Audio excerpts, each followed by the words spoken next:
Muy buenas a todos, bienvenidos a Doctor J Champion. Yo soy Terra Blanco, ya me conocéis. Él no puede comentar esta noticia porque acaba de salir y es muy importante que la conozcáis. Y es que, tal y como informa Laporta, está imputado. El juez considera que la investigación por el cohecho se debe extender a la primera época del presidente catalán. El juzgado de instrucción número 1 de Barcelona ha formalizado la imputación del presidente del Fútbol Club Barcelona, Joan Laporta, por un delito de cohecho. Le implican así en el caso Negreira junto a Sandro Rosell y Josep María Bartomeu, además de los ex Óscar Grau y Albert Soler y José María Enrique Negreira y su hijo Javier, obviamente. El juez Joaquín Aguirre indica esto hace una semana. Indicios más que sobrados de que Laporta cometió los mismos hechos que los presidentes posteriores. Dichos hechos consisten en haber pagado al fútbol el Fútbol Club Barcelona, perdón, abultadas cantidades de dinero a José María Enríquez Negreira por tratarse de uno de los vicepresidentes del Comité Técnico Arbitral de la Real Federación Española de Fútbol. Como todos sabéis, ya intentó personarse en este caso, señor Laporta, pero el propio juez se lo advertía. Usted no está imputado, no está dentro de esta caterva de culpables junto a Bartomeu y Sandro Rosell, porque prescribió su delito gracias a que se dejó pasar bajo la administración o bajo la tutela de Soler, que si no lo sabéis, estuvo en el gobierno de España como ministro de Deportes, si no me equivoco, dejó pasar esto y luego se vio pues que todo esto explotó, ¿no? Y que había pasado el tiempo suficiente para que no fuese condenado. Sin embargo, parece que el juez ha visto suficientes hechos para meterle dentro de esta denuncia. Así que Laporta imputado junto a los dos expresidentes. Hay que recordar que Joan Laporta durante su primera época a favor de... bueno, a favor no, a los mandos del Barcelona, cuadruplicó el sueldo a Enríquez Negreira. Tanto que dice que no, que le dejaron estafar, que fue una estafa, que pagó por unos informes que no terminaron de llegar. La realidad es esta, que ellos pagaban por informes una cantidad, llegó Laporta y dio tan buenos resultados que le decidió cuadruplicar el sueldo, ¿no? O sea que yo creo que está bastante claro que él conocía cosas, tardó 2 meses en dar esa rueda de prensa para explicar qué había pasado y la realidad es que Laporta pues está dentro de todo este sistema corrupto que se está demostrando que con el caso de Enríquez Negreira Barcelona existe. Vamos a ver dónde acaba todo esto, pero al final creo que es muy importante que el actual presidente del Barça vuelva a estar imputado por todo esto. Espero que os haya gustado el vídeo, comentad todo abajo qué pensáis de si es inocente el Barça, si va a ser culpable, si van a seguir indemnes, lo que vosotros penséis. Yo creo que esto al final está rodeando al Barça y lo está asfixiando junto a una enorme deuda que ayer sí, Llopis ya lo mostró, ¿vale? Lo mostró que esa deuda de más de 3.000 millones de euros existe. Así que vamos a ver qué pasa. Un saludo a todos y nos vemos. Chao. Bueno, lo primero que quiero es dar las gracias a Cristian precisamente porque ha estado ahí al quite con el tema del anuncio de Laporta. Quería sacar la noticia inmediatamente en cuanto ha salido, porque la verdad es que ya no es solo que se trate de Laporta, es que además me ha sorprendido porque contradice al juez Aguirre el criterio de la Fiscalía que había apartado a Laporta de todo este asunto por el tema de que había prescrito, ¿vale? O sea, eso es un poco lo que más llama la atención, que en un principio Laporta no iba a ser imputado porque lo que pudiera haber hecho habría prescrito ya. Sin embargo, el juez Aguirre, que ya sabéis que la semana pasada os he estado informando puntualmente de todo esto, decía, o bajo su criterio, que Laporta había hecho exactamente lo mismo. Al final, aunque decía que podría haber prescrito todo el tema, se conoce que ha cambiado radicalmente de opinión y ha visto alguna grieta, alguna posibilidad, algún enlace de poder meterle también en el saco junto a Bartomeu y Rosell, que es un poco lo que llama la atención, ¿no? Que estuvieran algunos presidentes del Barça, pero él no. Es verdad que ese criterio temporal funcionaba en el sentido de que lo que habría hecho Laporta es durante su primera presidencia, con lo cual es verdad que habría prescrito. Pero aún así, bueno, pues quedaba esa posibilidad porque la insistencia, la vehemencia con la que el juez Aguirre declaraba todo esto, pues de alguna manera hacía entender que como viera una mínima posibilidad de imputar a Laporta, iba a ir a por él. No estoy hablando, por supuesto, ni de una persecución, ni de una obcecación, ni de una obsesión, pero sí que al contradecir el criterio de la Fiscalía, cuidado, porque a lo mejor todo lo que haga, todo lo que actúe, o casi todo o parte de lo que decide este magistrado puede ser contradicho finalmente cuando se valore por el juez que tendrá que juzgar el caso, que será otro distinto al juez Aguirre, y podría echar para atrás precisamente esta imputación de Laporta, puesto que hay una disonancia entre lo que dice la Fiscalía y lo que dice el juez Aguirre. Entonces, bueno, de momento los hechos que tenemos son los que son, que Laporta está imputada, y ahora el asunto es ver cómo reacciona él y cómo reacciona la masa social del Fútbol Club Barcelona, que por cierto ya os iré informando, puesto que van a salir ya los vídeos en breve, de que está muy calentita después del rajadón de Jaume Llopis ayer, desvelando todos los cientos de millones que ha perdido el Barça, la deuda que se aproxima a la cifra que nos comentaba Tomás González Martín. Por eso es tan importante que hoy estará además Tomás González Martín en el directo, es tan importante que veáis nuestros directos, porque la información que trae Tomás del Barcelona es súper fiable, ya lo veis que están confirmándolo, constatándolo fuentes del Fútbol Club Barcelona. Entonces, si esto fuera, como sabéis, un país normal, pues Laporta, y ya digo que no es porque yo sea el Real Madrid, entiendo que como máximo representante del club debería dimitir o por lo menos dar una explicación o una rueda de prensa, ¿vale? Está imputado, esto ya es una figura tremendamente grave. Entonces, bueno, vamos a ver si efectivamente se produce, vamos a ver si efectivamente Laporta tiene idea de hacer algo. Es decir, no es una conjetura, no es una sospecha, no, es que ya es una figura que está dentro del atestado o del informe de las pesquisas que está elaborando el juez Aguirre como imputado, ¿vale? El Barcelona como institución está imputado, como persona jurídica, y luego el Sandro Rosell, Bartomeu y Laporta están también imputados, como Albert Soler y como... Quiero recordar, no voy a decir el nombre porque no lo recuerdo exactamente y no quiero implicar a otra persona que no esté, ¿vale? Pero hay otra persona imputada.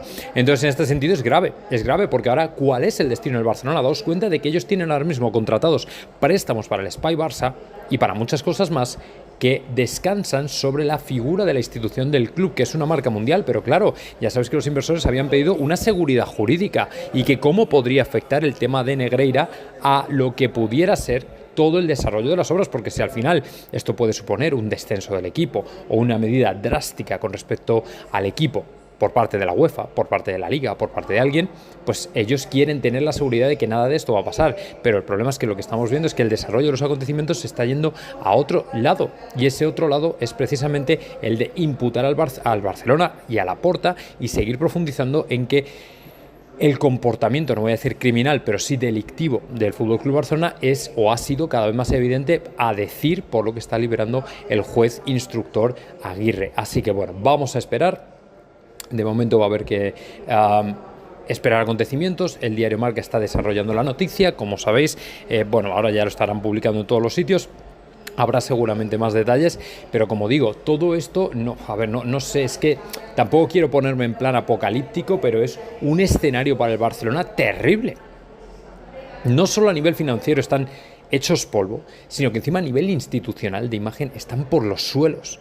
Entonces yo me pregunto de verdad cómo van a salir adelante después de todo esto. Es que es un golpe bestial a la institución, la imputación de su presidente, absolutamente bestial. Así que bueno, veremos a ver si hay rueda de prensa, comunicado, dimisión, no lo sé. Pero la catarata de acontecimientos que se puede venir, estad preparados porque puede ser especialmente brutal. Que la situación del Fútbol Club Barcelona es absolutamente crítica, eso ya lo sabemos todo el mundo. Lógicamente aquí, como un canal madridista, nos hacemos eco de lo que está ocurriendo en el prácticamente día a día de las finanzas del club de Joan Laporta, porque están vendiendo mejor dicho, optimismo que realmente no se corresponde con la realidad. Pero el problema es que hay una parte de la afición culé a la que sí me gusta dirigirme, precisamente porque es una parte de la afición culé, racional, lógica, sensata, que está viendo cómo prácticamente cualquiera de nosotros, cómo su club se deshace en una ruina que es prácticamente inevitable. Y como buena prueba de ello está precisamente 3 datos que os voy a dar aquí en este vídeo y que salieron ayer y que desde luego llaman mucho la atención al respecto de finanzas y caso Negreira. Me voy a dirigir en primer lugar a las palabras de Jaume Llopis. Jaume Llopis ya sabéis que es socio y ante la inminente asamblea del FC Barcelona ayer era abordado por periodistas en la calle para hablar un poco de la situación. Y lógicamente ahora mismo no puedes acudir a ninguna fuente oficial del club, que está absolutamente tomada, o yo diría casi poseída, por un equipo directivo que nunca te va a contar la verdad. Por eso tienes que ir a gente como Guijarro, del periodismo, o como el propio Jaume Llopis, que ayer en la puerta de la salida del edificio donde se habían congregado, bueno, pues hablaba y daba unas pinceladas de lo que es la situación real del FC Barcelona, que desde luego es para preocuparse. Jaume Llopis decía que el club está mucho peor que con Bartomeu. Es decir, Bartomeu pudo ser un desastre, pero el club dijo, cito literalmente en unas imágenes que ha recogido una cámara del Chiringuito, que no puedo reproducir por temas de derechos de imagen, el club ha tenido 700 millones de pérdidas y solamente las palancas han podido medio aliviar la situación. Pero como él decía, tenemos más gastos, tenemos menos ingresos. Con Bartomeu la deuda de 1.300 millones no ha desaparecido, sino que se ha incrementado en otra de 1.500, que es exactamente de la que venía informado Tomás González Martín. Yo, por cierto, como siempre, saco y le echo un capote siempre a Tomás González Martín, porque aquí se están correspondiendo todos los datos, todo lo que nos cuentan los directos del Barcelona, lo corresponden precisamente fuentes del club blaugrana. ¿Vale? Y ese es el panorama que dibujaba el señor Llopis, que no está tan seguro de que la situación sea como para ser tan optimistas, puesto que si no se vende algún activo, decía, cito literalmente, como bien pueda ser un jugador o BLM, entonces va a ser muy complicado cerrar y ajustar las cuentas, ajustar el presupuesto. Como digo, 700 millones de pérdidas, es decir, más gastos, menos ingresos, eso solamente te lleva a un camino, que es precisamente el de la destrucción financiera de tu propio club. Y es que para prácticamente todo el mundo es evidente, excepto para todos aquellos fanáticos, porque ya no tienen otro nombre, que siguen a Laporta fielmente hasta el punto de que son capaces de suicidarse con él dentro. Pero esto es lo que hay. Y el problema es que todo esto Jaume Llopis lo decía en un contexto, y ahora salto ya al siguiente tema, en el que, como decía antes, la asamblea del 21 de octubre es cada vez más inminente. Pero el problema es que se ha decidido por parte de la Junta Directiva del FC Barcelona que esa asamblea sea telemática, lo que ha hecho que se levanten en armas todos aquellos socios que no entienden cómo ni medios de comunicación ni socios van a poder estar allí precisamente para sacarle las vergüenzas al presidente del club. Y alegaba el FC Barcelona que el coste, los 300, unos dicen 300, otros dicen 600.000 euros, que costaría la formación de esa asamblea, pues evidentemente no está el club como para esos gastos. Y claro, Jaume Llopis respondía, o sea, que estamos hablando de partidas de 100, de 150 millones y resulta que no te puedes gastar 300 o 600.000 euros en una asamblea y formarla de manera lógica y normal para que la gente te pueda contraatacar. No, evidentemente todo lo que suene a crítica intentan arrinconarlo, intentan ignorarlo, intentan enviarlo al ostracismo porque no quieren que nadie les desmonte el relato. Y lógicamente esto ha salido, pues ha sentado como una auténtica bomba en los socios que lógicamente no están viendo con buenos ojos la gestión de Laporta. O sea, les va a explotar en las manos porque ahora determinados socios se han decidido a levantar en armas. Al fin y al cabo están destruyendo el patrimonio del club. Como el propio Jaume Llopis reconocía, están vendiendo patrimonio del club, que por cierto, por otro lado, dice es necesario porque si no, desde luego estaríamos ahogados, pero claro, el club tiene menos patrimonio ahora, tiene menos fuerza ahora. Entonces, en este sentido, los socios compromisarios han dicho basta, pero es que les va a dar igual, es que van a seguir adelante con la asamblea telemática y a partir de aquí muy poco va a haber que poder hacer. Yo la verdad es que lo siento por ellos porque entiendo la frustración, entiendo hasta cierto punto el sentimiento de no poder hacer absolutamente nada ante la descomposición de un club que prácticamente va a la deriva financiera.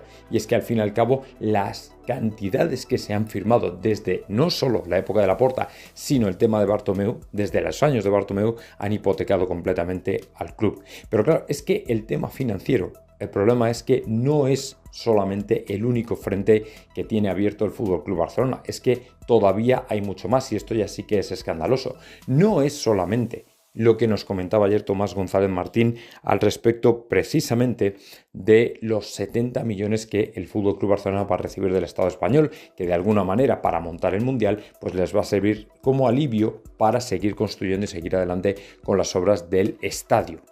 Claro, luego ves al Real Madrid que se lo ha hecho todo con fondos propios y dices, joder, desde luego hay un agravio, en mi opinión. Pero bueno, esto es casi más anecdótico y puntual, aunque como sabéis lo hemos sacado precisamente en un vídeo. Por cierto, Tomás González Martín que vendrá hoy a nuestro directo para hablarnos de estas y muchas otras cosas del equipo blaugrana. Pero en cualquier caso, como decía, este no era el único frente abierto. Está todavía el caso Negreira. ¿Qué ha ocurrido en las últimas 24 horas? Pues resulta que el Barça, lógicamente, también era de esperar. Esto no puedo decir que me pille por sorpresa porque es normal. La defensa jurídica del Barça ha intentado recurrir el delito de cohecho precisamente alegando que, bueno, Negreira no era funcionario, todo este tipo de cosas. Pero el problema aquí no está en esto. Que el Barça intente defenderse es lógico, ¿vale? A pesar de que no lleven razón, pero es lógico. Pero el problema es que la Federación ha hecho alianza y efectivamente está intentando también desmontar todo esto. Es decir, están intentando que no se investigue por cohecho porque la Federación efectivamente, al igual que el Barcelona, fue rechazada por el juez para presentarse como acusación particular, teniendo en cuenta que había una implicación de los mismos de manera directa en el cometimiento o en la ejecución del delito. Y los sacaron de la figura de acusación popular y lógicamente la Federación, que sabéis que es la organización de la que depende el CTA, quedó muy dañada. Lo que es increíble es que efectivamente la Federación esté haciendo esta alianza, esta pinza con el FC Barcelona para intentar que no se investigue este soborno, o por lo menos que se investigue este delito de otra forma, con otra figura o como sea, pero no la de cohecho, que es cuando realmente se pueden caer con todo el equipo. Y claro, dices tú, pero bueno, ¿cómo puede ser que la Federación Española esté haciendo alianza con un equipo en concreto? Aunque sea en este caso porque les une un frente que lógicamente no es nada bueno, pero que claro, al fin y al cabo es como si fueran de la mano. Federación Española y FC Barcelona. Y eso que ahora, con el tema de Rubiales, que era el único amigo que le quedaba, como decía Tomás González Martín, al Barcelona, por ahí en las altas instituciones, ya no está, pues menos mal, porque sin estar, está el tal Rocha este, intentando que la cosa no vaya por donde todo el mundo entiende que tiene que ir. Y dices tú, pero bueno, entonces, o sea, vamos a ver, le caen 70 millones de euros, ¿vale? Por un lado, del gobierno español para el tema del Mundial. Y ahora intentan, haciendo una pinza, ¿vale? Haciendo alianza con el FC Barcelona, intentan que este delito no vaya por los derroteros que debería haber ido, porque debería ir por ahí. Es que no hay otra. Entonces, claro, te quedas como diciendo, pero bueno, ¿qué mierdas es esto? O sea, al final estamos intentando despejar la sombra de la sospecha del fútbol español para que todo quede claro y quede limpio, y resulta que tienes a una federación prácticamente encamándose con el FC Barcelona para ir adelante en un mismo frente contra la justicia. Claro, esto lógicamente desde los ojos, ya no solo del madridismo, sino de muchos otros equipos españoles, queda como, pero bueno, ¿qué está ocurriendo aquí? ¿Qué está pasando aquí? Yo sinceramente esto no termino de verlo, o sea, no es algo que honestamente yo personalmente habría hecho, porque al final la mala imagen se la llevan los dos, tanto el Barcelona como la Federación. Y al final el FC Barcelona, si ha cometido este delito, si el juez entiende que Negreira actuaba prácticamente como un funcionario público, pues entonces no es que le convenga, es que procede imputar el delito de cohecho. Pero bueno, al final, por desgracia, el fútbol español es que, como digo, no se termina de quitar de la sombra de la sospecha de la corrupción, pero ni en el fútbol, ni en el deporte, ni en prácticamente ningún ámbito de la vida pública. Es una desgracia, porque realmente el daño a la imagen es gravísimo, pero prácticamente nadie lo percibe. Entonces, como nadie lo percibe, al final dices, si es que es como que les da igual, ¿me entendéis? Así que bueno, pues ahora mismo andan las aguas muy revueltas por Barcelona después de estas palabras de Llopis, después de la situación que tienen actualmente con todo el tema de la Asamblea General, de cómo lo han montado, que me parece otro robo escandaloso al socio del FC Barcelona, me parece un robo increíble, y luego encima el aspecto y el dibujo que ha hecho Llopis a nivel financiero de cómo está el Barça, me parece que es desde luego digno de reflexión. Y luego vamos con otro tema que ayer fue tendencia dentro del madridismo, hasta el punto que lo tuvieron que recoger y hablar de ello en el Chiringuito. Bueno, sabéis que últimamente el futuro de Ancelotti pues es cuestión de debate, teniendo en cuenta que no se sabe muy bien si finalmente le van a dar renovación a su contrato o por el contrario lo van a dejar marchar simplemente. Bueno, pues Josep Pedrerol abría con una exclusiva, que era que la prioridad del Real Madrid es que Carlo Ancelotti continúe al frente del equipo blanco, es decir, se le ofrecería una extensión de su contrato. A mí sinceramente me sorprendió porque aunque no afirmo que efectivamente tenga nada firmado ya con Brasil, lo cierto es que suena fuerte, muchos lo han reconocido ya y aunque tenga un acuerdo no firmado, lo cierto es que si ya ha dado su palabra o algo parecido, yo entiendo que Carlo Ancelotti tiene el futuro más en Brasil que en Madrid. Pero en cualquier caso es verdad y me cuadra en el sentido del perfil de entrenador. Es decir, Carlo Ancelotti ha demostrado, por lo menos hasta ahora, hasta lo que va de temporada ahora mismo, que es capaz y está capacitado, que algunos lo dudaban, de navegar, ¿vale? O de manejar, o de simplemente estar al frente, al timón de un transatlántico como el que se está construyendo, con Bellingham a la cabeza, Tchouaméni, Camavinga, Fede Valverde, toda la gente joven, más la más que presumible llegada de Mbappé y otras figuras. O sea, él está más que capacitado y lo estamos viendo, ¿vale? Y probablemente sea uno de los mejores timoneles que podamos tener. Pero la diferencia es que efectivamente Carlo Ancelotti ya tiene una edad en la que uno entiende que a lo mejor ya prefiere una aventura más de selecciones, que no le requiere todo el tiempo del mundo y que por el contrario le permite pues estar part-time, ¿vale? Un poco, bueno, un ratito por aquí, ahora me voy para allá, pero no es el día a día de un club, ¿vale?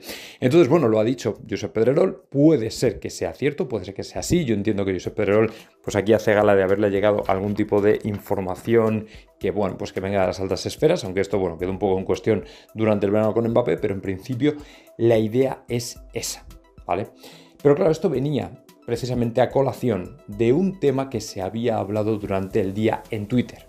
Y habían sido no pocos las figuras, los youtubers, que habían hablado de la posibilidad, youtubers, tuiteros, de que Mourinho volviera al Real Madrid, puesto que en estos tiempos que corren, donde se ha demostrado que el caso Negreira era una realidad latente, muchos se preguntan si no es Mourinho el entrenador adecuado para hablar en defensa del madridismo, que yo, como os he comentado y manifestado muchas veces, creo que el Madrid se defiende muy bien sin necesidad de absolutamente nadie, y que creo que deberíamos buscar, dentro de lo que es el perfil de los últimos años del club, un entrenador más mesurado, es decir, que se preocupe más por el fútbol que por copar portadas. Pero es verdad que también, cuando Mourinho está aquí, sientes algo a nivel de protección, sientes algo a nivel de alzar la voz, que es verdad que no lo proporciona ningún otro entrenador. Y en este sentido Mourinho, decían algunos como Sio Blanco, que es más necesario que nunca. Es verdad que otros entrenadores, como Zidane, como por ejemplo Xabi Alonso, pueden estar en la lista. Para mí, desde un punto de vista futbolístico, creo que Xabi Alonso tiene una propuesta más interesante, que a mí me llama más la atención, pero es verdad que Mourinho para estos tiempos que corren, bueno, con el caso Negreira, es que esto hubiera sido simplemente fuego todos los días, fuego, ya os lo digo yo. Entonces, no sé si es el adecuado o no, pero sí sé que muchos madridistas desearían su vuelta, el retorno, el regreso de Mourinho, que encima salió dejando bastantes amigos en el Real Madrid. Es decir, no fue política de tierra quemada la de Mourinho con el madridismo, sino más bien todo lo contrario. El dejar siempre una puerta abierta. Por si acaso, porque nunca se puede saber en la vida qué va a pasar, o todo lo que va a pasar. Entonces, a partir de aquí, puesto que estaban investigando por ahí Twitter y se veía que el madridismo estaba pidiendo a Mourinho, en el Chiringuito se lanzaron a hacer una encuesta, de la que por cierto habló Juanma Rodríguez, en la que dijo a Florentino, piénsatelo. Bueno, en esta encuesta se ponía el nombre de Mourinho sobre la mesa y el de Zidane. Y la gente prefería por encima a Mourinho antes que a Zidane, que a mí me llamó la atención, porque esto da a entender que el madridismo efectivamente está muy en la línea de que un perfil como el de Mourinho se encargue del próximo proyecto. A ver, es verdad que Mourinho, como digo, a nivel mediático podría ser desde luego un buen escudo, pero no tengo tan claro que en un grupo donde hay ahora mismo tan buen ambiente, un perfil como el de Mourinho sea el adecuado, ¿vale? En el sentido de que, a ver, es cierto que al ser jugadores jóvenes, no haber tanto ego, seguramente podría hacer un buen caldo, porque los jugadores jóvenes tienden a respetar más a esa figura tipo Mourinho, igual que la de Ancelotti, exactamente igual. Pero claro, también es cierto que en cuanto surja alguna discrepancia, pueden saltar las cucharas, como ocurrió en el Real Madrid de Mourinho con Iker Casillas, con Sergio Ramos, con Cristiano, con Pepe. O sea, realmente acabó mal con los que tenían el perfil más alto. Lo bueno que aquí, de momento, no hay jugadores con un perfil tan sumamente alto, sino que son todos grandes, jóvenes, proyectos talentosos de futuro, y sinceramente creo que no tienen todavía ese perfil. Pero claro, en algún momento dado, sobre todo cuando cumplan más años, se van a hacer más veteranos y lógicamente van a querer marcar su territorio bastante más. No digo con respecto a compañeros, pero sí a lo mejor con respecto al entrenador. Entonces no sé si podría llegar a ser sostenible en el tiempo, pero desde luego esta encuesta habla por sí sola. 51% para Mourinho, 49% me parece para Zinedine Zidane. Así que efectivamente el madridismo se ha pronunciado en este sentido, y lo que entiende o lo que ha visto es que efectivamente la posibilidad de que vuelva Mourinho pues es algo deseable para muchos, o bueno, para unos cuantos madridistas, desde luego, que entienden que Mourinho podría ser desde luego una referencia. A pesar de que el orden del día iba no solo por desvelar todo lo que había dicho Llopis acerca del FC Barcelona, sino también por la parte que afecta al Real Madrid, porque hay cositas que contar también, lo cierto es que nos sorprendieron anoche unas declaraciones del ministro del Interior francés que vinculaba a Karim Benzema con un grupo terrorista, los Hermanos Musulmanes, que yo sinceramente había oído de ellos, pero no sabía, la verdad es que no estaba seguro de si estos tenían la consideración de grupo terrorista o no. Y bueno, pues la verdad es que sorprendió a todo el mundo, teniendo en cuenta que Benzema pues ha sido una de nuestras máximas figuras en los últimos años en el Real Madrid. Bien es cierto que siempre ha hecho gala de su, bueno, pues de su islamismo, de sus creencias religiosas, todo este tipo de cosas, algo completamente respetable, ningún tipo de problema en particular, cada uno puede expresar sus sentimientos religiosos de la forma y de la manera que sea, pero sí que es verdad que últimamente se le veía un tanto más combativo, es decir, no combativo, pero sí un tanto más profundo en este aspecto religioso más que en el del fútbol. El otro día decía que se encontraba muy bien en un país musulmán, cerca de la Meca, todo este tipo de cosas. Luego además apoyaba o defendía a toda la gente, niños, mujeres de Gaza, es decir, tomaba posición por un conflicto internacional que es tremendo, que está siendo devastador y tremendo para absolutamente todo el mundo. Y claro, cuando sale este ministro del Interior y dice ni más ni menos que Benzema tiene vínculos con el terrorismo, te quedas de piedra, te quedas helado, te quedas como diciendo, no me lo puedo creer. A ver, estas son las palabras de un ministro del Interior que, a ver, tienen su valía en el sentido de que seguramente tiene conocimientos, información de inteligencia de los servicios secretos franceses, ¿vale? Pero él dice, esto es notorio, es decir, como que fuera de dominio público. Bueno, pues yo es la primera noticia que tengo, efectivamente, de que Benzema tuviera vínculos con los Hermanos Musulmanes o con un grupo terrorista o lo que fuera.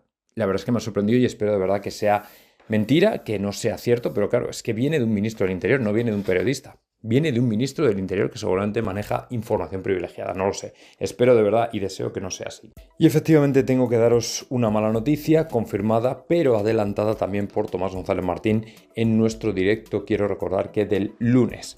Estábamos todos otra vez súper entusiasmados con la más que probable vuelta de Arda Güler.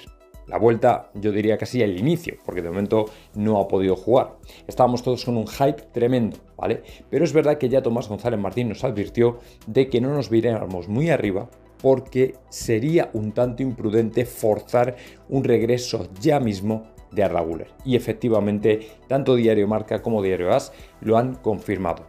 Arda Güler seguramente no jugará hasta noviembre. ¿Por qué? Pues porque no hay prisa con él, lo primero, y porque no está tan fresco como el resto del equipo a nivel de poder contar con él como un jugador más. Es decir, prácticamente el jugador tiene que iniciar una pretemporada para alcanzar la condición que se espera de todo futbolista a nivel ya competitivo. Igual que el resto de compañeros ya están, fijaos, jugando con el club, por supuesto, jugando con sus selecciones, agarrando minutos, tomando dinámica. Él, sin embargo, está todavía pues prácticamente en boxes, ¿vale? Esperando a que le den la luz verde. Entonces no va a haber precipitación y no van a adelantar la vuelta del jugador, con lo cual en estas últimas fechas de octubre vamos a tener que esperar a ver la vuelta o el retorno, o simplemente que entre en una lista de convocados. A lo mejor puede entrar en una lista de convocados, pero difícilmente va a tener tiempo para jugar.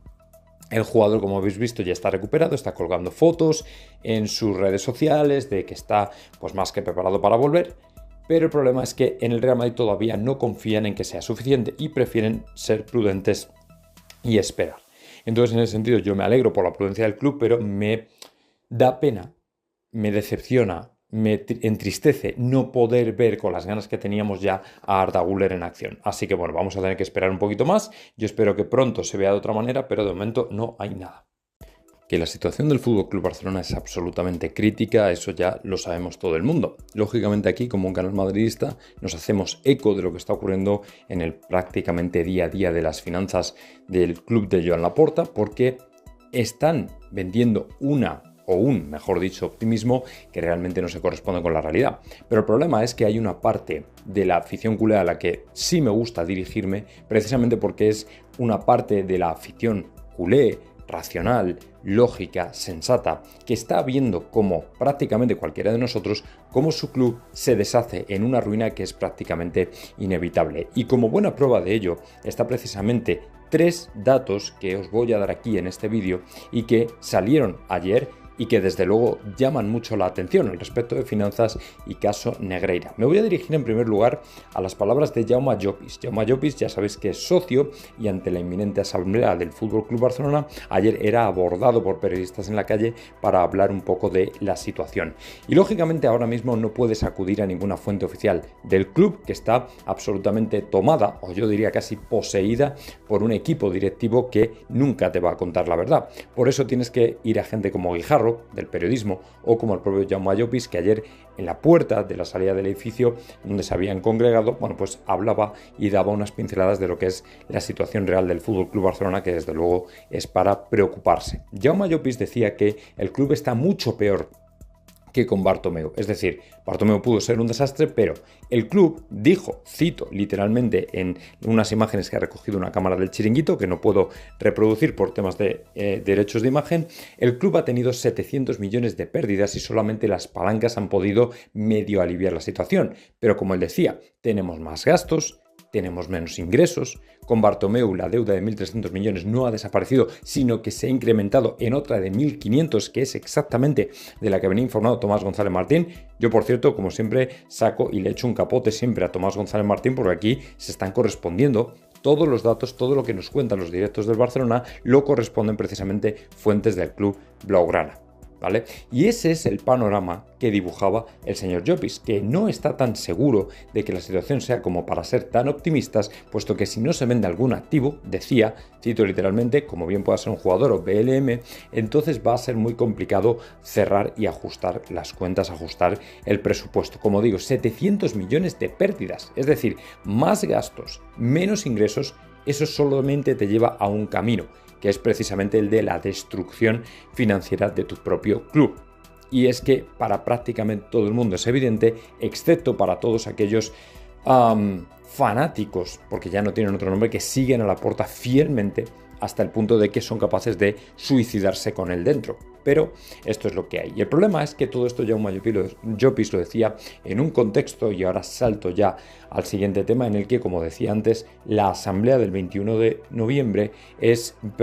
octubre es cada vez más inminente. Pero el problema es que se ha decidido por parte de la Junta Directiva del FC Barcelona que esa asamblea sea telemática, lo que ha hecho que se levanten en armas todos aquellos socios que no entienden cómo ni medios de comunicación ni socios van a poder estar allí precisamente para sacarle las vergüenzas al presidente del club.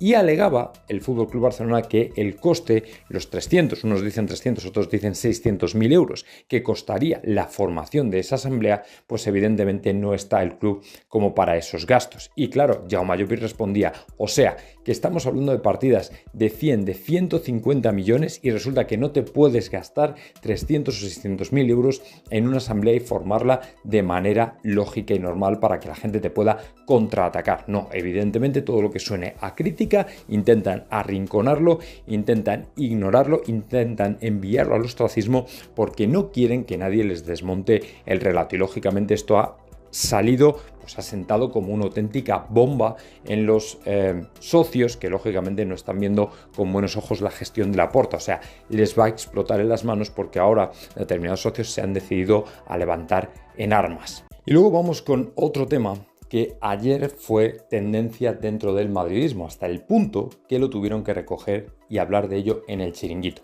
Bueno, sabéis que últimamente el futuro de Ancelotti pues es cuestión de debate, teniendo en cuenta que no se sabe muy bien si finalmente le van a dar renovación a su contrato o por el contrario lo van a dejar marchar simplemente.